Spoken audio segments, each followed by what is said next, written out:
My golden child sister always thought she was better than me because of her looks. So when she got older and they faded, she was so jealous of the life I built. She tried to ruin it by slandering me at work. So I turned the tables and made her publicly beg for forgiveness. Growing up, my sister Samantha was the pretty one out of us two, and I was always happy that this was the case, because good looks is the only thing she had going for her. She was ugly on the inside. She always said she was better than me, flaunting how much prettier she is and how much more boys are interested in her. Our mom even told her she'd marry rich and be the more successful sister, making Samantha an egomaniac. It was clear I was second to Samantha in my parents' eyes, and call me crazy, but I loved it, because even back then, at just 15 years old, I knew that the way they treated me because I wasn't aesthetically blessed would only push me to work harder and hopefully make them proud. And I was right. I got an academic scholarship and moved out at 18. This was when the rift between me and Samantha formed. She claimed I thought I was too good for our family with my fancy scholarship, and actually persuaded my parents into thinking the same. It hurt a lot going low contact with them, especially with how I always wanted to prove myself to them, but they forced my hand. Fast forward 10 years. I was finally successful, dating a great guy, working at a high-end marketing firm, and that was when I made the biggest mistake of my life. I thought my family would approve of me. I made plans to see them again, and over text they sounded excited. I was excited too. I pulled into my parents' driveway in a car that I bought with my own money, with James next to me. I looked confident on the outside, but inside I was nervous. I had not been home in a long time. I walked in, and it felt like almost nothing had changed, but somehow everything had. Samantha was still there, 31 now, lying on the couch with a magazine in her hand like she didn't care I had just walked in. She looked tired, still beautiful, but her looks were fading. Her hair was dry and overprocessed, and her makeup was heavy. My parents greeted James and me, and their smiles were tight. At lunch, it got weird. Samantha barely said a word at first, and when she finally did, it was to talk about a high school modeling competition she won over a decade ago. My parents cheered her on like they used to. By evening, the energy in the house was awful. Samantha kept throwing digs at me, flat out telling me, "I'm still prettier than you, and that's all that matters." She brought up how I once tripped during a school recital, and the whole room laughed at me. My parents chuckled along awkwardly. James kept giving me reassuring touches under the table. My patience was thinning. Later that night, I found Samantha alone in the kitchen. She was standing by the window, staring at her reflection, almost tearing up. I took a deep breath and did something I had been thinking about since I decided to come home. I offered her a job. I told her that my firm had a new marketing division opening, and I had pulled some strings to create a spot that I thought she would be perfect for. It came with a place to live, classes to help her sharpen her skills, and real chances to build a career. I said it gently. I made sure she knew it was coming from a place of wanting her to have something better. At first, she just blinked at me. I thought maybe she was shocked. Maybe she would cry. Maybe she would hug me. But then her face changed. She looked furious. "You think you're better than me?" she yelled. I was taken aback. That's when she started. She said I was still the awkward, forgettable, ugly sister underneath it all. She said James would leave me the second someone prettier came along. Her voice shook from rage. Deep down I wanted to, but for the first time in my life, I did not back down. I told her calmly that she had every opportunity handed to her on a silver platter,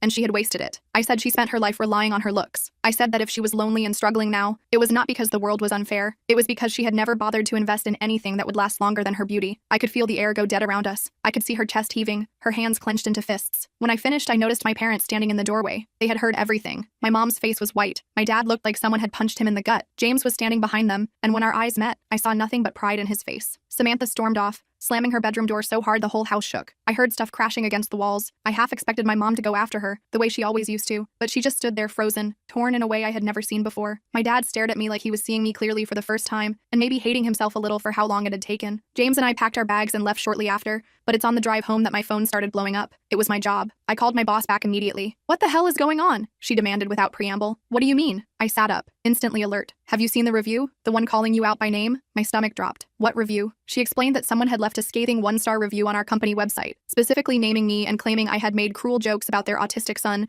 during a client meeting. The review was getting traction on social media, with people already calling for me to be fired. "I never did that," I said, my voice shaking. "That's completely fabricated." "I figured as much," my boss said, sounding slightly relieved. "It didn't sound like you, but we need to address this ASAP. PR is already drafting a response." After hanging up, I immediately checked the review myself. It was vicious, detailed, and completely false. The client claimed to have met with me just 3 days ago, when I had actually been in meetings with an entirely different client, surrounded by colleagues who could verify my behavior. And then I saw the username of the reviewer, Pretty in Pink 31. Samantha was 31 years old, and Pretty in Pink had been her favorite movie since high school. "That bee," I whispered, showing James the screen. "She's trying to get me fired." James read the review, his expression darkening. "Can you prove it's her?" "Not definitively, but the timing is too convenient. And that username," I trailed off, my mind racing. "I need to call work back." I spent the next hour on conference calls with my boss, HR, and our legal team. They believed me about not making those comments, especially since I could prove I wasn't even in the meeting described. But the damage control was still necessary. The review had already been screenshot and shared across Twitter and Facebook. We were checking out of the hotel when my phone rang again. It was my mother. "Have you seen what your sister did?" she asked without greeting. "So they knew." "You mean the fake review trying to destroy my career?" "Yeah, I've seen it. She's gone too far this time," my mom said, surprising me. "Your father and we had a long talk last night, and again this morning when we saw what she posted. I waited, not sure where this was going. We've enabled disabled her, my mom continued, her voice small. All these years, we thought we were helping her, but we weren't. And we weren't fair to you. It was the closest thing to an apology I was likely to get. I should have felt vindicated, but mostly I just felt tired. What are you going to do about the review? I asked. Your father is making her take it down right now, and she's going to post a retraction admitting she made it up. That was something at least. Thanks, I said stiffly. Will you be okay? Your job? I'll handle it, I said. I always do. After hanging up, I checked the review site again. The post was already gone, but screenshots lived forever online. The damage was done. James and I drove back to Chicago in relative silence. I was mentally drafting emails, planning damage control, wondering if I should get a lawyer involved. My career was everything to me. It was what I'd built when I had nothing else. The thought of Samantha trying to take that away made me physically ill. We were about an hour outside the city when my phone pinged with a notification. Samantha had tagged me in a social media post. With trepidation, I opened it. It was a public apology. She admitted to writing a false review out of jealousy and anger, stated clearly that I had never made any inappropriate comments, and took full responsibility for her actions. The post ended with, "I am deeply sorry for the pain and professional damage I tried to cause. My sister deserves better from me." I stared at the screen, not quite believing what I was seeing. She actually apologized, I said to James, showing him the post. He glanced at it, then back at the road. Do you think she means it? Not a chance, I said immediately. My parents probably forced her to do it, but at least it was something I could show my boss and colleagues. It wouldn't undo all the damage, but it would help. When we got home, I forwarded the apology to my work team and tried to put the whole disastrous weekend behind me. I threw myself back into my projects, staying late at the office and bringing work home. James gave me space but kept reminding me to eat and sleep. 3 days after we returned, I got a text from my dad. Samantha moved out, got an apartment in town, thought you should know. I wasn't sure how to respond, so I just sent back a simple, "Thanks for letting me know." Life went back to normal, or something close to it. The fake review incident blew over at work faster than I expected. My colleagues were supportive, and my boss even joked that we should hire Samantha to write negative reviews of our competitors. I didn't find it funny. About 2 weeks after our visit, I was working late when my office phone rang. It was the front desk security. "There's a Samantha here to see you," the guard said. "Says she's your sister." My heart skipped a beat. "I'll be right down." I found Samantha sitting in the lobby, looking uncomfortable and out of place. She'd made an effort with her appearance. Hair freshly colored, makeup flawless, but she seemed smaller somehow, less confident than I'd ever seen her. "What are you doing here?" I asked, not bothering with pleasantries. She stood up, clutching her purse like a shield. "I needed to see you in person, to apologize properly." I crossed my arms. "You drove 4 hours to say sorry? And to ask if—" She took a deep breath. "If that job offer is still available?" I stared at her, certain I'd misheard. "You're joking." "I'm not." She looked down at her designer boots. "Mom and Dad cut me off. Said it was time I stood on my own 2 feet. Dad called it tough love or whatever. So that explained the sudden move out of their house. And now you want my help? After you tried to destroy my career? I know it's a lot to ask," she said quietly. "I wouldn't blame you if you told me to go to hell." Part of me wanted to do exactly that, to tell her she'd made her bed and could lie in it. But another part, the part that had driven me to succeed, to prove myself, saw an opportunity. "The position's been filled," I said, which was true. "But there's an administrative assistant role open in the same department, entry level. You'd have to work your way up, prove yourself." Her face fell slightly at entry level, but she nodded. "I can do that. And you'd have to relocate to Chicago. Find your own apartment, though the company does offer relocation assistance." "I know. I've been looking at places online already." She hesitated. "I don't expect us to be best friends or anything. I know I've been terrible to you for years. I just need a chance." I studied her face, looking for signs of manipulation or insincerity, but all I saw was desperation and maybe, just maybe, a hint of genuine remorse. "I'll talk to HR on Monday," I finally said. "But I'm not pulling any special strings. You'll interview like anyone else, and if you get the job, you'll be treated like any other employee." Relief washed over her face. "Thank you. Seriously. Don't thank me yet. You haven't seen how hard the work is." I checked my watch. "I need to get back upstairs. Where are you staying tonight?" "I got a hotel room," she said. I wasn't sure how this would go. I nodded. "Text me the details for your application, and I'll pass them along on Monday." As she turned to leave, she paused. "I am sorry, you know. About the review. About everything." "I know," I said, not quite ready to say I forgave her. That would take time, if it ever came at all. After she left, I went back to my office and sat at my desk, trying to process what had just happened. Was I making a huge mistake? Probably. But maybe, just maybe, this was a chance for both of us to rewrite our story. I called James to tell him about Samantha's surprise visit. He was concerned, understandably. "Are you sure about this?" he asked. "After everything she's done?" "Not even a little bit,"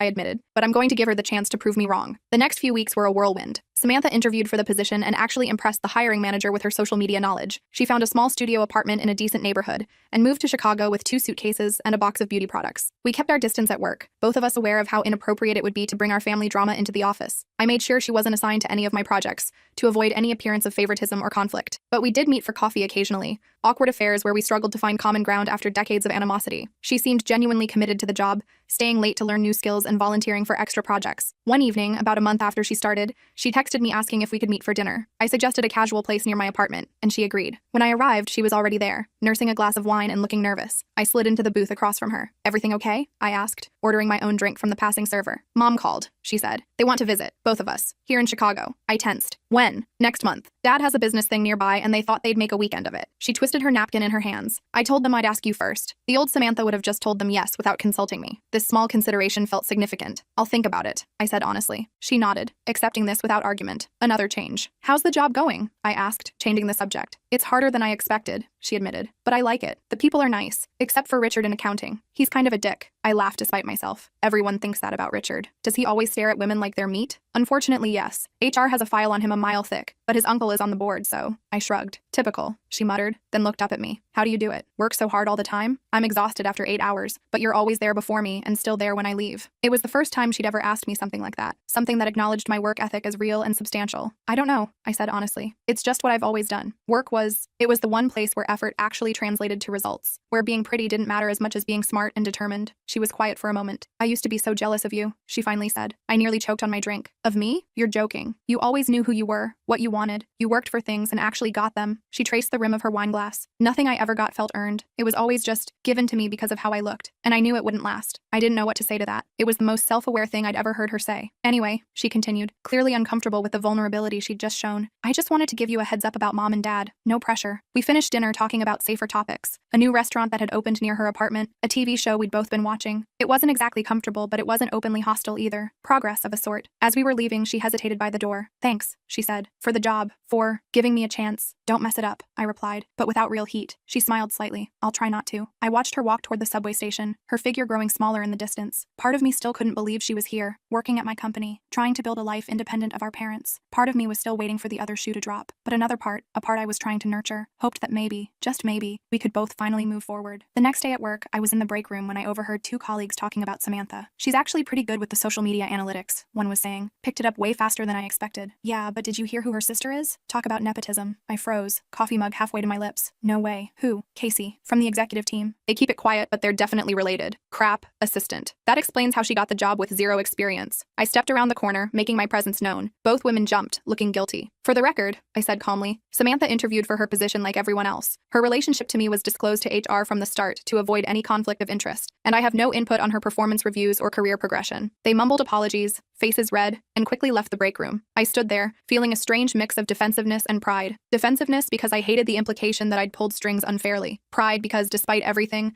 Samantha was apparently doing well enough that people were noticing her work, not just her looks. That evening, I texted her, heard good things about your social media work today. 3 dots appeared immediately, disappeared, then reappeared. Finally, really? From who? Just office talk. Keep it up. Another pause, then, thanks. That means a lot. It was such a small exchange, but it felt significant. For the first time in our lives, I was praising her for something she'd actually accomplished, not something she'd been born with, and she seemed to genuinely value the recognition. The next few weeks passed in a blur of work and cautious interactions with Samantha. We weren't exactly friends, but we were something less antagonistic than we'd been our entire lives. She invited me to see her new apartment, a tiny studio that she'd decorated with surprising taste on a tight budget. I helped her assemble an IKEA bookshelf that had defeated her for 3 days straight. As the date of our parents' visit approached, I found myself increasingly anxious. James noticed me checking my phone more often, my shoulders tensing whenever it buzzed. You don't have to see them, he reminded me one night as we were getting ready for bed. You can say you're too busy with work. I know, I sighed, but I think I need to, for closure, if nothing else. He kissed my forehead. Whatever you decide, I'm with you. I finally texted Samantha that I'd meet with our parents, but only for dinner on Saturday night. One meal, neutral territory, with James as my buffer. She seemed relieved, immediately suggesting a restaurant that was nice but not too fancy. The night before their arrival, I had trouble sleeping. I kept imagining worst-case scenarios. Samantha reverting to her old self, my parents dismissing my career achievements, public arguments that would embarrass everyone. But I was also holding on to a small hope. If Samantha could change, even a little bit, maybe my parents could too. Maybe we could find some new equilibrium as adults. The day of the dinner arrived, and I spent way too long deciding what to wear. I wanted to look professional, but not like I was trying too hard. Successful, but not showy. In the end, I chose a simple black dress that I knew looked good on me, paired with the pearl earrings James had given me for our anniversary. You look beautiful, James said as we got ready to leave, and intimidating in the best possible way. I laughed, some of my tension easing. That's exactly what I was going for. We arrived at the restaurant 15 minutes early, at my insistence. I wanted to be settled when they arrived, not walking in flustered and feeling like I was on their turf. Samantha arrived next, alone, looking nervous but put together in a blue dress I recognized from her Instagram. She'd toned down her makeup since moving to Chicago,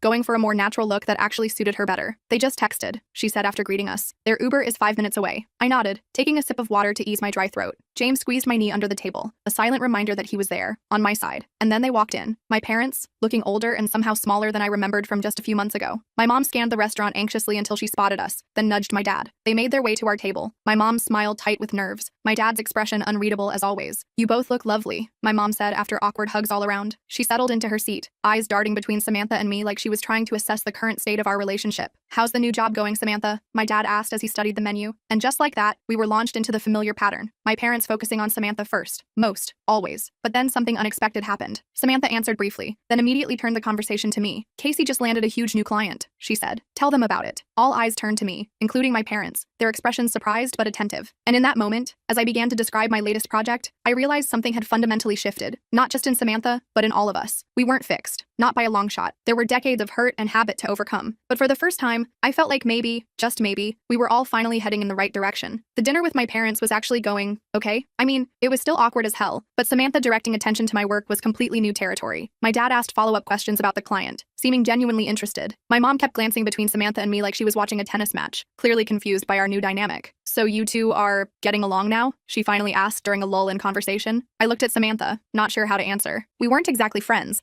but we weren't actively trying to destroy each other anymore either. "We're working on it," Samantha said before I could respond. "Casey's been really helpful with the transition to Chicago." My mom nodded slowly. "That's good. We were worried when you both stopped calling for a while after that weekend." James, bless him, jumped in to change the subject. "How's the neighborhood back home? Any new developments?" The rest of dinner went surprisingly smoothly. My dad talked about his golf game. My mom showed pictures of her garden, and we all carefully avoided mentioning the fake review incident or our blowout fight. It wasn't perfect, but it was civil. Progress, I guess. When the check came, my dad insisted on paying. "My girls are both working in the big city now. Let me treat you." The old me would have argued, wanting to prove I could pay my own way, but I saw something in his eyes, a genuine desire to do this small thing, so I just thanked him instead. Outside the restaurant, my mom hugged me tightly. "We're proud of you," she whispered. "I know we don't say it enough." I stiffened, not expecting this. "Thanks, Mom. Both of you," she added, pulling back to include Samantha in her gaze. "You're both doing so well." My dad nodded awkwardly beside her. What she said. It wasn't exactly a hallmark moment, but it felt honest. We said our goodbyes with promises to talk more often, and James and I headed home while Samantha took our parents to see her new apartment. "That wasn't a complete disaster," James said as we walked to our car. I laughed. "High praise indeed." "No, seriously. They seemed different. Less focused on Samantha, more interested in you." "Yeah," I agreed. "It's weird." "Good weird?" I thought about it. "I'm not sure yet." The next morning, Samantha texted me. They stayed for like 20 minutes, then went back to their hotel. Dad said my place was cozy, which I think is code for tiny. I snorted, typing back. At least they showed up. Baby steps. "Thanks for coming last night. It meant a lot to them." I stared at that message for a while. Not, it meant a lot to me, but to them. Samantha was still keeping her emotional cards close to her chest. Fair enough. So was I. Life went back to normal after my parents left. Work kept me busy, and James and I started looking at houses in the suburbs, thinking about the next step. Samantha seemed to be settling into her job, and we maintained our cautious occasional meetups for coffee or quick lunches. Then one Tuesday morning, about 2 months after our parents' visit, all hell broke loose at work. I was in an early meeting when my phone started blowing up with notifications. I ignored it until we took a break, then checked to find multiple missed calls from Samantha and several urgent texts. "Call me ASAP. It's about Richard. I think I'm about to get fired." I stepped out of the meeting room and called her immediately. "What happened?" I asked as soon as she picked up. "Richard cornered me in the copy room," she said, her voice shaking. He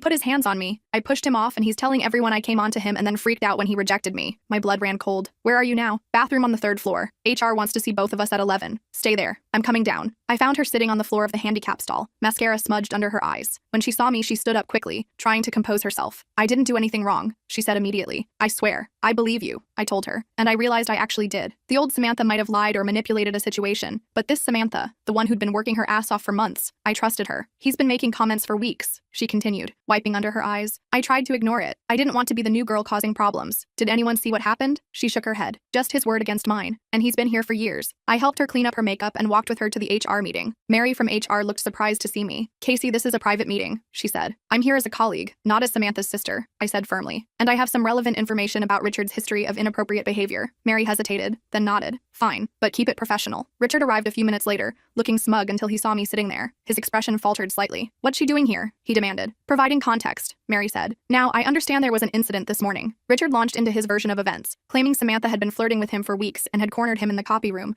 becoming aggressive when he turned her down. It was such obvious bullcrap I had to dig my nails into my palms to keep from interrupting. When it was Samantha's turn, she told her story calmly and clearly. No dramatics, no accusations, just facts. I was impressed by her composure. "And Casey, you said you have additional information?" Mary prompted when Samantha finished. I nodded. "Richard has a history of making female employees uncomfortable. I've personally witnessed him making inappropriate comments to at least 3 women in the past year. I've also heard from multiple colleagues about similar experiences." Richard's face turned red. "That's a lie. She's just backing up her sister." "Actually," I continued, pulling out my phone, "I have emails from Jessica in design, Alex in marketing, and Jamie in accounts, all describing similar behavior from Richard. I've forwarded them to you, Mary." Mary checked her email, her expression growing more serious as she read. I see. Richard, I think we need to continue this conversation privately. Samantha, you're free to go for now. We'll be in touch. Outside the HR office, Samantha let out a shaky breath. How did you have those emails ready? I didn't, I admitted. I've just been collecting complaints about Richard for months, hoping to build enough of a case that HR would finally do something. Your situation just forced the issue. She stared at me. You put your reputation on the line for me. I shrugged, uncomfortable with her intensity. It was the right thing to do. Thank you, she said simply. I nodded, not sure what else to say. Take the rest of the day off if you need to. I'll cover for you. No, she said firmly. I'm not hiding. I didn't do anything wrong. I respected that. Okay, but text me if you need anything. 2 days later, Richard was escorted out of the building by security, carrying a box of his belongings. The office grapevine went wild with speculation, but HR kept the official details quiet. Samantha held her head high, ignoring the whispers and getting on with her work. That weekend, she invited me over to her apartment for dinner. It was the first time she'd cooked for me, ever, I think. The pasta was slightly overcooked and the sauce was from a jar, but the effort meant something. I've been thinking a lot about what happened, she said as we ate, about why I didn't report Richard sooner. I waited, letting her gather her thoughts. My whole life, I've used my looks to get what I want, she continued. It usually worked, but it also meant I never developed other skills, like standing up for myself in a professional way, or knowing my own worth beyond my appearance. I nodded, understanding exactly what she meant. When Richard started with the comments, part of me thought that's just how things work. Men notice me, I use it to my advantage, but for the first time, I didn't want that to be the dynamic. I wanted to be taken seriously for my work. You are being taken seriously, I told her. Your performance reviews have been excellent. She looked surprised. You checked? I asked David in HR, not for details, just a general sense. He said you're exceeding expectations. A small, genuine smile spread across her face. Really? Really? And it has nothing to do with being my sister or being pretty. It's because you're good at the job. She was quiet for a moment. I never thought I could be good at anything real. Well, now you know. After dinner, we ended up on her tiny balcony with glasses of wine,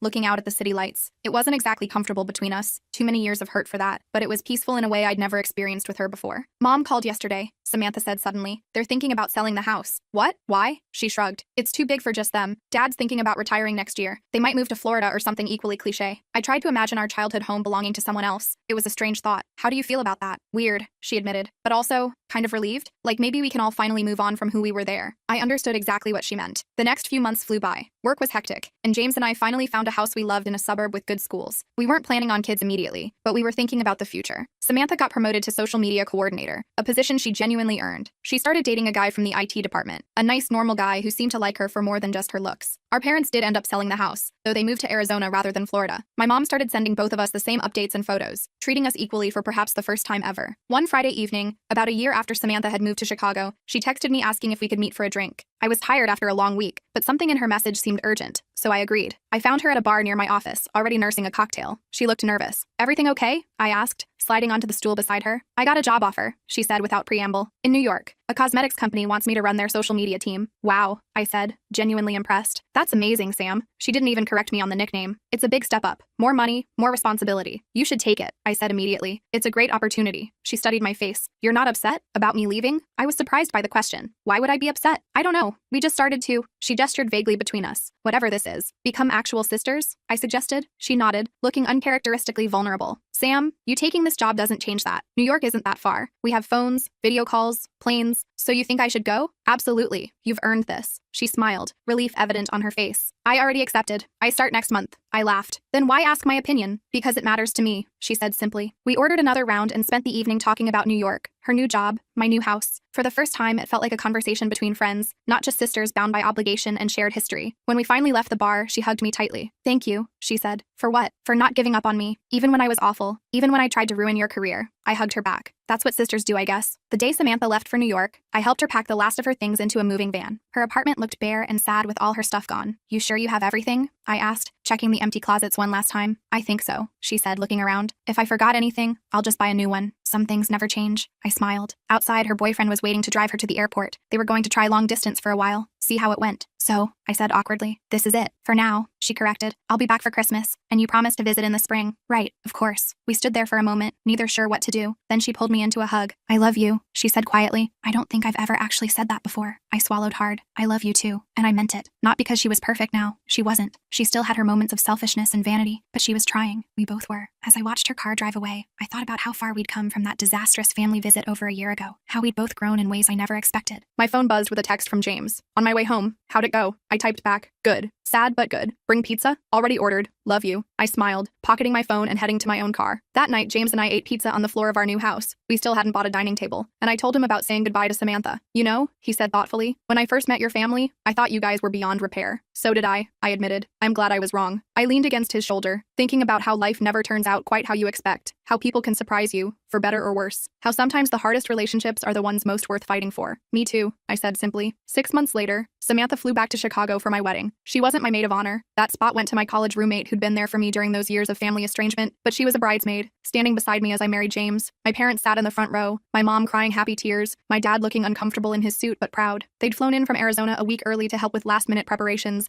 and for once, they'd been more helpful than stressful. At the reception, Samantha gave a toast that made me tear up. No backhanded compliments, no making it about herself, just genuine words about how much she admired me and how happy she was for James and me. Later, as James and I swayed on the dance floor, I caught sight of Samantha chatting with one of his cousins, laughing at something he said. She looked happy, confident in a way that came from something deeper than just her appearance. Penny for your thoughts? James murmured in my ear. I smiled up at him, just thinking about how sometimes things work out okay in the end. Not perfect, not fairy tale happy ever after, just okay. And honestly, after everything, okay felt pretty damn good.